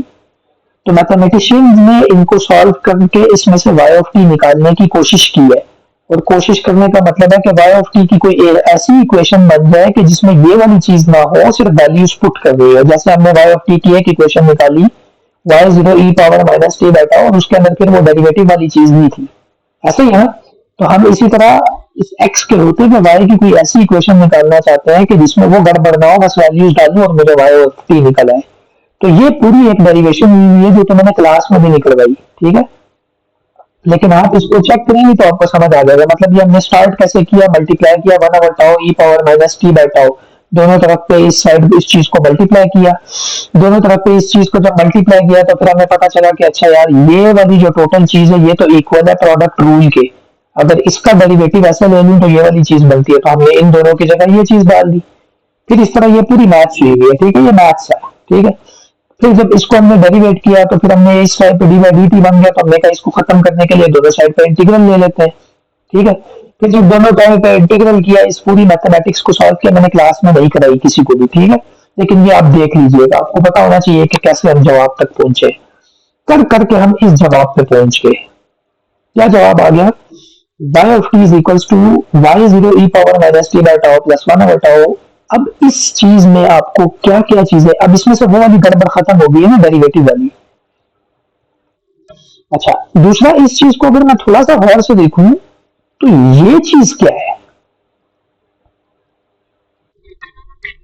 हाँ, तो इसका मतलब है कि अगर मोटर चल रही हुई तो उसके जवाब में नेचुरल रिस्पांस फिर भी होता है, प्लस कोई नई चीज आ जाती है जिसको मैं बोल रहा हूँ फोर्स्ड रिस्पांस, क्योंकि ये मोटर चलने के बाद ये चीज आई है, पहले नहीं थी। तो ये वाली चीज क्या है, फोर्स्ड रिस्पॉन्स, जो कि बाद में आई है। ये वाली चीज तो अगर ना भी चल रही होती तो ये चीज होती। ठीक है, तो मैं ये बोल रहा हूं कि मेरा जो जवाब असल में पूरा जवाब है वो किसके इक्वल होगा, वो इक्वल होगा नेचुरल प्लस फोर्स्ड के। नेचुरल उसमें फिर भी होगा। ठीक है, अच्छा, अब इस चीज में अननोन्स क्या क्या है। वाई ऑफ जीरो मुझे पता होता है, टाउ मुझे पता होता है, टी को अननोन होना चाहिए। दोबारा बता रहा हूं, टी को अननोन होना चाहिए, क्योंकि वाई चेंज होता रहता है टाइम के मुताबिक। 2 सेकंड बाद मोमेंटम में कितना, 3 सेकंड बाद वो मैं डालूंगा तो मुझे हर टाइम का पता लगता जाएगा। आगे चलते हैं। टाउ मुझे पता होगा, टाउ मुझे पता होगा। अब ये फाई क्या चीज है, इससे कंफ्यूज नहीं होना। जो मैथमेटिक्स होती है, मैथमेटिक्स मैथमेटिक्स का एक रूल है, ये आपको आगे भी डिग्री में काम आएगा कहीं पर अगर इस तरह की कोई नोटेशन आ गई। अगर इंटीग्रेशन अगर इंटीग्रेशन की लिमिट अगर इंटीग्रेशन की लिमिट में टी हो, अगर इंटीग्रेशन की लिमिट में क्या हो, टी हो, मतलब अगर इंटीग्रल की लिमिट में टी हो और यहां पर आ रहा हो ई की पावर टी, ऐसे, ये मैथमेटिक्स रूल को खराब करता है। ये ऐसे नहीं हो सकता। तो हमें क्या करना पड़ता है, हमें इसको मैथमेटिकली करेक्ट करने के लिए इस अंदर वाले टी को एक डमी वेरिएबल देना पड़ता है। मतलब इसका सिर्फ नाम हम आर्जी तौर पे, जब तक इंटीग्रेशन सॉल्व नहीं हो जाती, मैं इसकी जगह बीटा भी रख सकता हूँ हर टी की जगह, मैं इसकी जगह फाइव भी रख सकता हूँ, मैं कुछ भी रख सकता हूँ। मेरी बात समझ में? तो ये ऊपर टी ही था, ये हमने खुद डमी वेरिएबल, ये देखो, integration with respect to time we need to replace T with dummy variable. हमने इसको सिर्फ ऊपर टी था, हमने इसको फाइव जान के डाला, तो ये असल में टी ही है। कहने का मतलब ये है कि ये असल में टी ही है। कहने का क्या मतलब है, कहने का मतलब ये है कि इस फॉर्मूले से परेशान नहीं होना, ये असल में टी ही है। तो टी तो होना चाहिए बीच में। और ये क्या चीज है, ये फिर एक्स ऑफ फाइव नहीं है, ये क्या चीज है, एक्स ऑफ टी। ये भी मुझे पता होगा, ये तो इनपुट है, याद अगर हुआ तो ये तो इनपुट है, तो ये भी मुझे पता होगी। तो इसका मतलब है ये इक्वेशन अब सॉल्व करने की फॉर्म में आ गई है, इसको अब मैं सॉल्व कर सकता हूँ। अब यहां से आगे मेरे पास दो रास्ते हैं। यहां से आगे मेरे पास कितने रास्ते हैं, दो रास्ते हैं। पहला रास्ता ये है कि ये एक्स ऑफ टी डीसी हो, दूसरा रास्ता ये है कि ये एक्स ऑफ टी एसी हो। ऐसे, तो अगर ये एक्स ऑफ टी डीसी होगा तो मैं डीसी के अलग फार्मूले बना लेता हूँ, वाई के फार्मूले डीसी के लिए अलग निकाल लेता हूँ, ताकि मुझे बार बार यहाँ ये वाली इक्वेशन ना यूज करने पड़े, मुझे डीसी वाली ही फिर यूज करनी पड़े। और मैं वाई की वैल्यू एसी के लिए क्या निकालना होगा, वो अलग फार्मूले निकाल लूं। फर्क सिर्फ क्या है, डीसी वाले में मुझे एक्स को क्या डालना पड़ेगा, डीसी, एसी वाले में मुझे एक्स को क्या डालना पड़ेगा, एसी। अब एक्स एक्स अगर डीसी हो तो मैं इसकी जगह सिर्फ एक्स ऑफ एस लिख सकता हूं, क्यों, डीसी का मतलब है कोई कांस्टेंट वैल्यू, मतलब 10 वोल्ट, 20 वोल्ट, 30 वोल्ट। और अगर ये एक्स एसी है तो एसी की फॉर्म ये होती है, एसी होता है X X M cos omega T, ये एसी सिग्नल होता है। तो डीसी ये होता है, एसी ये होता है। तो ये जो इक्वेशन मैंने निकाली है, इसमें से डीसी की अलग इक्वेशन और एसी की अलग इक्वेशन निकालने के लिए मैं क्या करता हूं, मैं एक्स ऑफ फाइव को एक बार डीसी डाल देता हूं, एक बार एसी, और मैथमेटिक्स करता हूं और दोनों के अलग अलग फार्मूले निकाल लेता हूं। ठीक है, अब नेक्स्ट स्टेप पे मैंने क्या किया, मैंने इस एक्स ऑफ फाइव को क्या डाल दिया, डीसी एक्स ऑफ एस। ठीक है, इक्वेशन में कौन सी यूज कर रहा हूं, इक्वेशन में ये वाली यूज कर रहा हूं। अगर आप गौर से देखें तो इक्वेशन में कौन सी यूज कर रहा हूं, ये फोर्स्ड वाली। मैं ये क्यों नहीं यूज कर रहा, ये तो मुझे ऑलरेडी पता है, इसमें तो एक्स आ ही नहीं रहा ना, तो इसको तो मुझे दोबारा सॉल्व करने की जरूरत नहीं है, मुझे इसको सॉल्व करना है, इसमें इंटीग्रेशन आ रही है। ठीक है, और ये वाली क्या चीज है, ये फोर्स्ड है, ये वाई फोर्स्ड है और ये वाई नेचुरल है, ये वाई नेचुरल है और ये वाई फोर्स्ड है, ये वाला पार्ट। तो मैं सिर्फ वाई फोर्स्ड वाले को सॉल्व कर रहा हूं, Y forced is equal to वही वाली पूरी चीज मैंने लिख दी, उसके अंदर सिर्फ एक्स ऑफ फाइव को क्या डाल दिया, एक्स ऑफ एस। डन, अब ये एक्स ऑफ एस कांस्टेंट है, डीसी तो टाइम पे डिपेंड नहीं करता, तो ये कांस्टेंट इसमें से बाहर निकल आएगा, X of S by tau this. ठीक हो गया। अब ये दोबारा मैथ्स है, सिंपल मैथ्स है। मतलब ये ई की पावर 5 बाय टाउ का डी 5 का इंटीग्रेशन करूंगा, इंटीग्रेशन कर कर कर कर कर कर मैं यहां तक पहुंच जाऊंगा। कहां तक पहुंचूंगा? यहां तक पहुंची। सिंपल मैथमेटिक्स है, इंटीग्रेशन हो रही है, लिमिट्स पुट हुई है, इंटीग्रेशन हो रही है। अब जो मैं आपको कह रहा था ना कि 5 डमी वेरिएबल है, अब ये देखो जब मैंने लिमिट पुट की तो एट द एंड वो 5 बीच में से गायब होकर लिमिट 5 में डालूंगा तो टी दोबारा वापस आ जाएगा। तो अब मेरे पास y फोर्स्ड क्या बन गया? y फोर्स्ड मेरे पास बन गया x of s 1 minus E power minus T by tau, अगर bc हो। तो अगर y फोर्स्ड ये है तो y नेचुरल मुझे ऑलरेडी पता है, वो y 0 E power minus T by tau था। तो मेरा y t क्या बन जाएगा? y ऑफ t बन जाएगा y 0 E power minus T by tau plus X S 1 minus E power minus T by tau. अब क्या ये वैल्यूज मुझे पता होंगी? ये मुझे पता होगी, ये मुझे पता होगा। ये डीसी 10 वोल्ट हुआ तो 10 मुझे पता होगा, ये मुझे पता होगा, सब मुझे पता है, वाई निकल आएगा। ऐसा ही है ना। अब मुझे ये भी सॉल्व करना आ गया कि अगर मुझे कोई बंदा एक्स को जीरो ना भी करे ना और वो मेरे से पूछे मुझे बताओ वोल्टेज की क्या वैल्यू हो अगर एक्स ये हो चल रहा हो इनपुट, तो मैं उसको बता सकता हूँ, मैंने सिर्फ वैल्यूज डालनी है। और अगर मुझसे कोई पूछे 5वें सेकंड में क्या हो तो भी मैं बता सकता हूँ, मैं टी को 5 डालूंगा, मैं सारी चीजों के वैल्यूज डाल दूंगा, टी में 5 डाल दूंगा। इसलिए मैं मुझसे कोई पूछे कि टाउ पे क्या होगा तो टी की जगह टाउ डालूंगा, हर जगह पे टाउ डालूंगा टी की जगह और सॉल्व कर लूंगा। समझ गए? ठीक है। अब एक और चीज हमने देखनी है, एक और चीज, इस फार्मूले से हम इस फार्मूले की शक्ल हम थोड़ा सा चेंज करना चाह रहे हैं। ठीक है। एक चीज होती है उसको बोलते हैं T is equals to infinity. इसका क्या मतलब है? इसका मतलब है कि अगर पानी की टैंकी चल रही है ना, टैंकी में मोटर चल रही है, तो इनपुट एक हद तक काम करेगी। मतलब मोटर चलती रहेगी तो एक टाइम आएगा कि टैंकी बिल्कुल फुल हो जाएगी, अपनी मैक्सिमम कैपेसिटी में चली जाएगी। उसके बाद आप बेशक टैंकी चलती रहे, वो आगे नहीं बढ़ेगा। फिर अगर 10-20 लीटर एक की कैपेसिटी है तो टैंकी पर 20 लीटर से ज्यादा तो नहीं हो सकता ना, 20 पे आके बस हो जाएगा। तो उसको उस टाइम को हम बोलते हैं टी इंफिनिटी। मतलब अगर कैपेसिटर है, कैपेसिटर एक टाइम तक चार्ज होगा, एक टाइम आ जाएगा जिसके बाद वो चार्ज नहीं होगा। वो कौन सा टाइम है? वो T is equal to infinity है। एक गाड़ी अगर मैं चला रहा हूँ, इलेक्ट्रिकल व्हीकल में देख लेता हूँ, अगर एक गाड़ी में चला रहा हूँ तो एक टाइम आता है कि उसकी स्पीड और ज्यादा नहीं होती। मैं बेशक इनपुट देता रहता हूँ, हालांकि इनपुट तो फिर भी दे रहे होते हैं, लोगों ने रेस पे पाँव रखा हुआ होता है लेकिन वो आगे नहीं जाता। उस टाइम को बोलते हैं T is equal to infinity. तो मैं जरा इसमें T is equal to infinity डालता हूँ और मैं चेक करता हूँ कि उस टाइम पे वाई की वैल्यू क्या बनती है।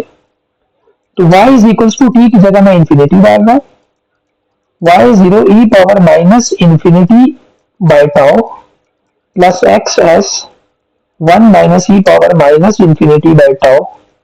अब ई पावर माइनस इंफिनिटी मैंने आपको बोला था किसके इक्वल होता है? जीरो के। तो ये चीज जीरो हो जाएगी पूरी, ये चीज पूरी हो जाएगी जीरो, तो पीछे सिर्फ क्या बच जाएगा? X of S. तो y ऑफ इंफिनिटी किसके इक्वल है? X of S. इसका मतलब बिल्कुल वाकई सही बात है, अगर 10 वोल्ट की बैटरी है तो वो कैपेसिटर को 10 वोल्ट पे ही लेके जाएगा। एट द एंड वो 10 वोल्ट में ही चार्ज होगा। इसका मतलब है वी ऑफ इंफिनिटी किसके इक्वल होगा? एक्स एस के। मतलब वी ऑफ इंफिनिटी किसके इक्वल होगा? 10 वोल्ट के कैपेसिटर के केस में। ऐसा ही है ना, एट द एंड 10 वोल्ट पे चार्ज होगा। अगर 10 वोल्ट की उसकी कैपेसिटी तो 10 वोल्ट पे चार्ज होगा, 10 वोल्ट की आपने बैटरी डाली हुई है। ऐसा ही है ना। तो ये चीज मुझे याद होना चाहिए कि एक्स एस किसके इक्वल है? वी ऑफ इंफिनिटी के। तो इसी इक्वेशन में मैं एक्स एस की जगह क्या डाल देता हूँ? V of infinity. ठीक है। तो इस इक्वेशन में जब मैंने एक्स एस की जगह वी ऑफ इंफिनिटी डाला तो ये इक्वेशन क्या बन गई? वाई ऑफ इंफिनिटी 1 माइनस ई। बाकी सारी चीजें सेम है। ऐसा ही है। और जब ये मैंने किया तो अब मैंने इसमें से क्या किया? मैंने इसमें से ये इस इन दोनों को आपस में मल्टीप्लाई किया, Y of infinity minus Y infinity power minus T by tau कर लिया। इस E power minus T by tau वाली चीजों को मैंने अलग कर लिया और इसको मैंने अलग कर लिया। ये मैंने क्यों अलग किया? क्योंकि ये वाली जो चीज है, इन दोनों में टाइम वाली चीज आ रही है लेकिन इसमें नहीं आ रही। ये तो फाइनल वैल्यू है ना, जो आखिरी स्पीड है जिसमें पहुंच जाएगा। तो यहां पर मैं दो और नाम दूंगा। इसको मैं बोलूंगा कि ये क्या चीज है? ये वाई ऑफ स्टेडी स्टेट है। मतलब इसके बाद और वैल्यू भी इंक्रीज होगी। मतलब ये वो 20 लीटर वाली एग्जाम्पल है। ठीक है। या ये अगर 70 सीसी बाइक है तो ये 80 स्पीड 70 स्पीड है, ये 70 से ऊपर स्पीड नहीं जाएगी, ये वो 70 वैल्यू है, फाइनल वैल्यू है जिसपे वो पहुंचेगा। और ये जो बाकी चीजें इसमें चूंकि टाइम आ रहा है, इसको मैं बोलूंगा कि ये वाई ऑफ ट्रांजिएंट है। ट्रांजिएंट किसको बोलते हैं? अगर मैंने फैन ऑन किया ना, तो जब एक टाइम आता है जिसपे वो अपनी मैक्सिमम स्पीड पे चला जाता है, उस वो वाला टाइम क्या होगा? उस टाइम पे जो वैल्यू होगी वो होगा स्टेडी स्टेट। उससे पहले जिस टाइम पे फैन अपनी पूरी स्पीड पे जा रहा था ना, आहिस्ता आहिस्ता घूम रहा था, अपनी मैक्स स्पीड तक पहुंच रहा था, उस वो टाइम लेट्स सपोज उसको 5 सेकंड लगे, एक फैन को 5 सेकंड लगे अपनी मैक्सिमम स्पीड जाने पे, तो 5 सेकंड क्या होगा? T infinity. उसके बाद जो चीज होगी वो होगी स्टेडी स्टेट। 0 से लेके 5 सेकंड वाले टाइम को मैं क्या बोलूंगा? ट्रांजिएंट। इस दौरान में वोल्टेज चेंज हो रही है, इस दौरान में गाड़ी की स्पीड चेंज हो रही है। शुरू में 0 था, जैसे मैंने गाड़ी को रेस देना स्टार्ट की, 10 speed, 20 speed, 30 speed, 40 speed, 50 speed, 60 speed, जितनी देर इसने लगाई है मैक्सिमम तक पहुंचने में, ये पूरी देर को मैं क्या बोलूंगा? ट्रांजिएंट। जब वो मैक्सिमम पे पहुंच जाएगा उसको मैं क्या बोलूंगा? Steady state.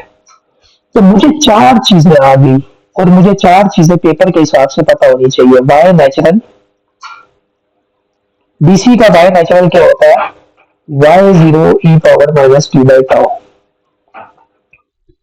दूसरी चीज मुझे पता होनी चाहिए वाई फोर्स्ड, डीसी का वाई फोर्स्ड किसके इक्वल होता है?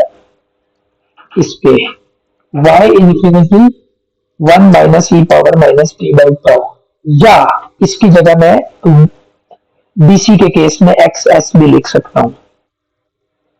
ठीक है, क्योंकि ये दोनों बराबर है एक दूसरे के, तो ये दो फार्मूले बनते हैं, एक्स एस 1 - e⁻ या वाई इंफिनिटी 1 - e⁻ दो और चीजें मुझे पता होनी चाहिए, वो भी इसी फार्मूले से निकलती है। एक है ट्रांजिएंट, वाई ट्रांजिएंट, और एक है वाई स्टेडी स्टेट। वो सिंपल इसी फार्मूले को मैंने सिर्फ दो चीजें अलग कॉमन करूंगा, मतलब ये वैल्यूज डाल के e⁻ और ये चीजों को अलग कर लूंगा, तो y0 initial minus Y infinity final e⁻ ये क्या चीज है? ये है ट्रांजिएंट। और y ऑफ इंफिनिटी क्या है? ये है y ऑफ स्टेडी स्टेट। समझ आ गई? हमें फार्मूले हमने सारे डिराइव कर लिए, ये एग्जांपल एक करेंगे, हमें समझ आ जाएगी कि क्या हो रहा है। ठीक है, बस करते हैं, लेकिन ये एक एग्जांपल कर लेते हैं क्योंकि इनमें यही फार्मूले यूज हो रहे हैं। ठीक है, ये फार्मूले इनमें यूज हो रहे हैं। ठीक है, अच्छा, अब फार्मूले कौन से यूज होंगे मैं यहाँ दोबारा लिख लेता हूँ। y of t is equals to y0 e⁻t/τ। ठीक है, सॉरी, डीसी वाला फार्मूला, डीसी वाला फार्मूला क्या था? वो था y of t is equals to y0 minus Y infinity e⁻t/τ plus Y infinity. ऐसा ही है ना? ये फार्मूला डीसी का है। इसमें मुझे पता है ये क्या है, ये वाई स्टेडी स्टेट है, ये क्या है? ये वाई ट्रांजिएंट है। सिर्फ ये वाली चीज क्या है? ये वाई नेचुरल है। कॉमन लेके जब ये स्लोप निकलेगा ना वाई जीरो पर माइनस टी बैठो, और ये वाली चीज प्लस ये वाली चीज, ये दोनों क्या है? Y forced. ये वाली प्लस ये वाली चीज, ये दोनों बाद में आई थी ना, ये तो शुरू में एक ही इक्वेशन में से चारों चीजें आप निकाल सकते हो, और आपको याद भी नहीं रखनी है, पेपर में गिवन होगी। ठीक है, आगे चलते हैं, अब क्वेश्चन को सॉल्व करते हैं। हमें एक सर्किट दे दिया दोबारा, वही वाला एल वाला सर्किट जो हमने लास्ट टाइम सॉल्व किया था आई एस जीरो के लिए। हमें आई एस की वैल्यू अब दे दिया, अब जीरो नहीं है। ठीक है, और हमें पहले पार्ट में क्या बोल रहा है? हमें बोल रहा है फाइंड आई ऑफ दिस। ये क्या चीज होती है? टी। तो हम इसको पहले आई ऑफ टी निकाल लेते हैं, बाद में हम टी की जगह ये वाली वैल्यू डाल देंगे। ठीक है, तो क्या मुझे आई ऑफ टी डीसी का नहीं निकालना आता? ये फॉर्मूला किसका है? ये वाई का। ये वाई का मतलब है ये आरसी के केस में वी का, और ये एल ओवर आर के केस में किसका? आई का। तो यही फॉर्मूला चेंज होके क्या बन जाएगा? I of T is equals to I of zero minus I of infinity E power minus T by tau plus I of infinity, ऐसा ही है। और इसमें टाउ किसके इक्वल होगा, एल ओवर आर के, ऐसा ही है, ऐसा ही है। अब आप मुझे बताओ कि सवाल में आपको आई ऑफ जीरो पता है?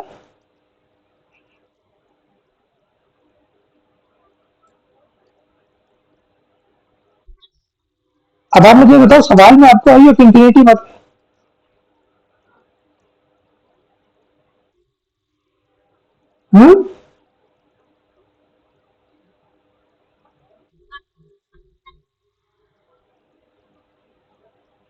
यहां तक चेक करो, आई ऑफ इंफिनिटी पता है हमें?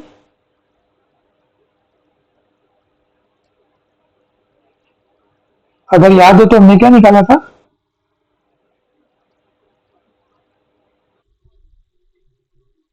आई of infinity is basically I S,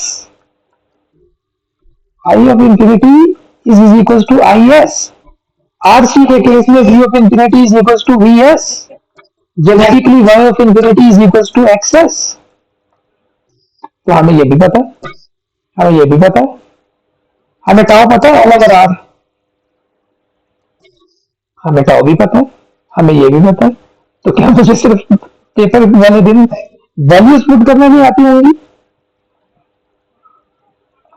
सिर्फ मैंने वैल्यूज डाली, 100 डाला, मैंने 200 डाला, मैंने टाउ की जगह एल ओवर आर डाला, प्लस 200 की I of T is equals to, इससे इक्वेशन में टाउ की जगह सारी वैल्यूज जब डाली तो कर करके ये जवाब क्या आ गया, ये बन गया, क्लियर तक मैं पहुंचा हूँ। हाँ ठीक है, इस सारे को करके एट द एंड एक आई ऑफ टी का जवाब आ जाएगा। वो जो जवाब आएगा उसमें टी की जगह मैंने क्या डालना है, उसमें टी की जगह वो पूछ रहा है कि करंट 0.1 मिली सेकंड बाद क्या होगा, तो टी की जगह 0.1 मिली डाल दूंगा। टी की जगह 0.1 मिली डालूंगा तो एट द एंड जवाब क्या बन रहा है, 139.35 मिली एम्पियर। इसका मतलब है 0.1 मिली सेकंड के टाइम पे अगर आई एस सोर्स लगा हुआ और मैं इसको सॉल्व करूंगा तो इतनी करंट की वैल्यू होगी इंडक्टर में, इंडक्टर में ये करंट होगा। ठीक है, और इसी तरह मैं आपसे कहूंगा 0.2 पे क्या होगा, तो इस टी की जगह 0.2 डाल दूंगी। मैं कहूंगा कि अच्छा मुझे बताओ 2 सेकंड बाद क्या होगा, तो इस टी की जगह 2 डाल दूंगा। 5 सेकंड बाद क्या होगा, इसकी जगह 5 डाल दूंगा, टी की जगह वैल्यू डाल दूंगा, बाकी सारी वैल्यूज तो वैसे भी मुझे पता है, तो मैं हर टाइमों पे करंट की वैल्यू बता दूंगा। और अगर मैं पूछूं कि टाउ टाइम पे क्या होगा, तो आप टी की जगह टाउ डाल दोगे, बाकी वैल्यू तो पता है, ये भी पता है, ये भी पता है, ये भी पता है, ये भी पता लग जाएगी, ये भी पता है, तो आई निकल आएगा। समझ आई? हाँ तो समझ आ गई, टाउ टाउ वैसे ही कट जाएगा, बीजी से डी टू और -1 बच जाएगा।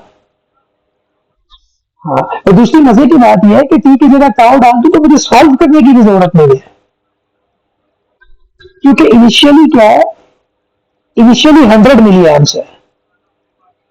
नहीं नहीं, सॉल्व मुझे करना है, ये नेचुरल रिस्पॉन्स थोड़ी है कि वो 37% कम हो जाएगा।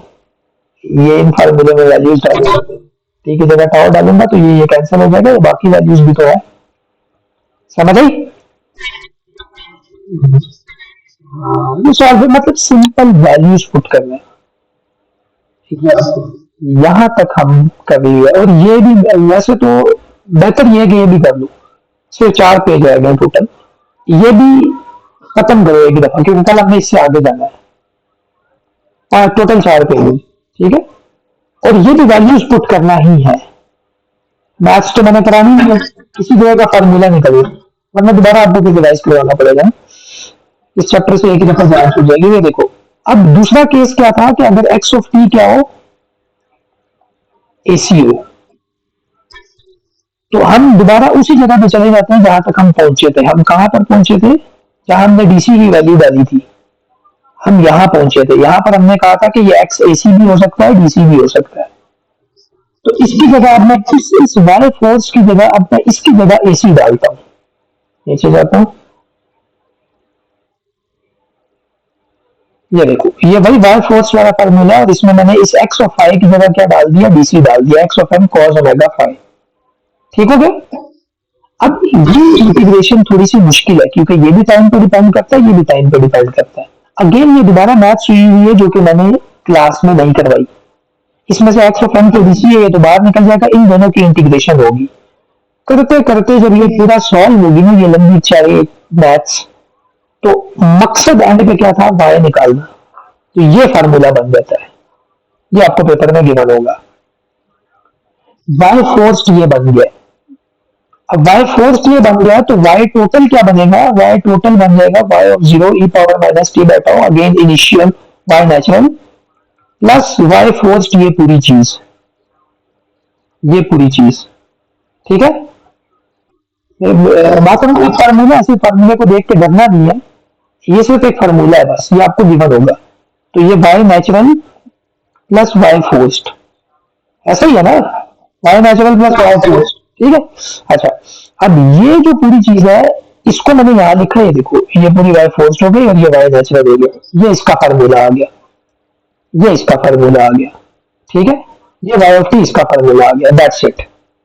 अब इसमें क्या है, इस फार्मूले में नेचुरल ये वाली चीज है, ट्रांजिएंट क्या है, एक्सपोनेंशियल वाली चीज, वो कॉमन की ये एक्सपोनेंशियल वाली ट्रांजिएंट बच गई, बाकी पूरी चीज स्टेडी स्टेट। इसका मतलब है आपको एसी के लिए भी क्या क्या चीजें पता होनी चाहिए, वाई नेचुरल वो किसके इक्वल है, Y 0 E power minus T by tau इसके इक्वल है, वाई फोर्स्ड वो किसके इक्वल है, वो इक्वल है इस पूरी चीज के जो डिराइव करके निकली है। फिर वाई ट्रांजिएंट वो क्या चीज है, वो बड़ा सिंपल है, Y natural plus Y force लिखो, उसमें जिस चीज के साथ एक्सपोनेंशियल है उस चीज को कॉमन ले लो सेपरेट करके। इन दोनों के साथ एक्सपोनेंशियल था, इन दोनों में से एक्सपोनेंशियल कॉमन किया, ये वाली चीज क्या है, ट्रांजिएंट, इसमें एक्सपोनेंशियल नहीं है ना, तो ये स्टेडी स्टेट है और ये हो गया स्टेडी स्टेट, दैट्स इट। अब हम सॉल्व करते हैं क्वेश्चन, ये क्या है एग्जांपल। ठीक है, एक आरसी सर्किट गिवन है, एक आरसी सर्किट गिवन है जिसमें वी एस किसके इक्वल है, 10 कोसाइन 2 पाई 10 की पावर 3 टी वोल्ट्स। अब आपको पता है कि मैंने बताया था एसी की क्या फॉर्म होती है, एसी की फॉर्म मैंने बताई थी X of T is equals to X M cos omega T, ये बताई थी। तो कैपेसिटर के लिए क्या बनेगी, V of T is equals to sorry v of s, v of s is equals to v of s of t is equals to v of m cos omega t, बिल्कुल ऐसे ही है ना। अच्छा दूसरी चीज ये है कि करना क्या है, उसने क्या कंप्लीट रिस्पांस निकालो v ऑफ t, उसने क्या बोला कि v ऑफ t निकालो।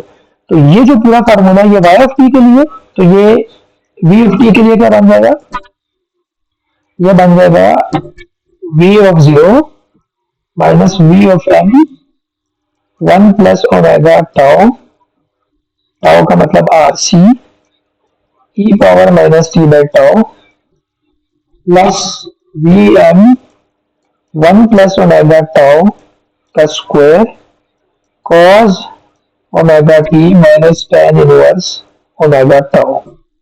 ठीक है, अब देखो, अब देखो, अब इस फार्मूले में देखो आपको क्या क्या चाहिए, v0 चाहिए, गिवन है। अब आप देख रहे हैं सिर्फ वैल्यूज पुट करना है, अब वैल्यूज पुट करना भी पेपर में बनने को ना आए ना तो फिर बड़े मुश्किल वैल्यू बनती है, ये देखना, ये हमें पता है गिवन है, ये हमें पता है क्या है 10 पता है, ओमेगा हमें पता है क्या है ये। अच्छा आर सी हमें पता है, पता है, टाउ हमें पता है, ऑब्वियसली वो तो आर सी है, पता है, वी एम हमें पता है, वी एम हमें पता है, पता है, ओमेगा पता है, पता है, टाउ पता है, पता है, ओमेगा पता है, पता है, फिर ओमेगा टाउ पता है, तो सारी चीजें पता है, सिर्फ सारी वैल्यूज डाल देनी है, वी ऑफ टी निकल आएगा। और फिर अगर मैं आपसे पूछूं तो मुझे बताओ v ऑफ 0.1 सेकंड क्या होगा, तो आप हर t की जगह 0.1 डाल दोगे तो आपको भी अच्छा 0.1 सेकंड बाद ये वोल्टेज होगी। फिर अगर मैं आपसे पूछूं तो मुझे बताओ नेचुरल रिस्पॉन्स क्या है और ट्रांजिएंट क्या है, वी ऑफ ट्रांजिएंट क्या है, तो आप कहोगे ये वाली सिर्फ चीज, बाकी चीज बीच में से हटा दोगे। फिर मैं आपको कहूंगा कि अच्छा फोर्स्ड, फोर्स्ड क्या है, तो आप कहोगे ये वाली चीज बीच में से हटा दोगे। फिर मैं आपको कहूंगा कि फिर मैं आपको कहूंगा कि नेचुरल क्या है, तो आप सिर्फ V of zero E power minus T by tau निकालोगे और बाकी चीजों को बीच में से हटा दोगे। समझ? और फिर मैं आपको कहूंगा कि फोर्स्ड क्या है, तो आप बीच में से सिर्फ इस वाली चीज और इस वाली चीज को हटा दोगे और ये चीज मल्टीप्लाई करके ये पूरी फोर्स्ड निकल आएगी। तो अब अगर आप ये देखो तो ये देखो वाई ट्रांजिएंट निकाल लिया। पहले हमने वाई ट्रांजिएंट निकाला, वाई ट्रांजिएंट का मतलब पहले हमने ये वाली चीज सॉल्व की, ये वाई ट्रांजिएंट निकाल लिया। उसके बाद हमने वाई स्टेडी स्टेट निकाला, उसका फार्मूला लगाया। एट द एंड हमने Y transient plus Y steady state दोनों को हमने इक्वल किया, तो हमारे पास ये ट्रांजिएंट प्लस स्टेडी स्टेट किया, तो हमारे पास ये जवाब आ गया। अब अगर मैं आपको बोलूं मुझे बताओ दूसरे सेकंड पे क्या जवाब होगा, टी की जगह 2 डालो हर जगह पे, आपके पास एक वैल्यू आ जाएगी कांस्टेंट वोल्टेज की वैल्यू, वो होगी। समझ आ गई? ये इसका कंप्लीट रिस्पॉन्स आ गया। और ये लास्ट क्वेश्चन है सिर्फ, और ये एक छोटी सी एग्जांपल हुई है चैप्टर के एंड का। मतलब आपको v गिवन है, v is equals to 5 1 plus E power minus T by tau, और आपको बोला है कि ये बताओ कि इसमें से नेचुरल क्या है, नेचुरल वाला पार्ट आइडेंटिफाई करो, फोर्स्ड आइडेंटिफाई करो, ट्रांजिएंट आइडेंटिफाई करो और स्टेडी स्टेट आइडेंटिफाई करो। अब ये याद रखना है कि ऐसे सवाल जब भी मिल जाए ना, अगर सवाल में कोसाइन नहीं है तो इसका मतलब है ये डीसी रिस्पॉन्स है, ये इसने डीसी का जवाब दिया है। ठीक है, तो अब ये क्या बन जाएगा, मल्टीप्लाई करूंगा तो ये 5 plus 5 E power minus 3 by tau, ऐसे है ना। और अगर मुझे याद हो तो स्टेडी स्टेट एक कांस्टेंट वैल्यू होती है, तो आप कहोगे कि वाई ऑफ एस एस क्या है, 5 वोल्ट। जिसके साथ एक्सपोनेंशियल आता है वो क्या होता है, ट्रांजिएंट। नेचुरल कैसे निकालोगी,